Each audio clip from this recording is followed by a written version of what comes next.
me tell you, I don't care who you put in front of us.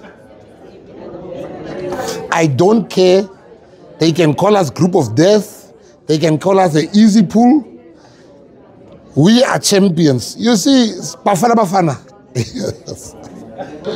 Yeah, I'm laughing because this team has gone through immense hatred.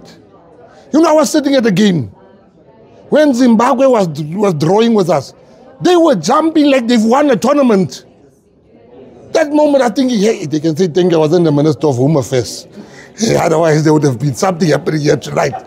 So, they were happy. When points were deducted, Nigeria was celebrating. But this team, they just kept on. So for us to be the World Cup, it shows you the type of champions that we are.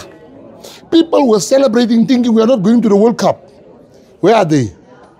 They must watch with the remote control, watch TV, watch us there. Hisense TV. Hisense, yes, they must watch for Hisense TV. You must tell them the latest models that they can watch. But South Africa, guys, you must understand we are a great country. And look at our players. You know, I was saying to people that don't underestimate the Diski League. The reason why we can now take local players in our national squad is because of the Diski League. And we want to thank our people. Yes, we have one or two problems, but it's not the majority, it's not the sum total of who we are as a country. We are going, I'm telling you, AFCON, I've got no doubt the cup is coming home.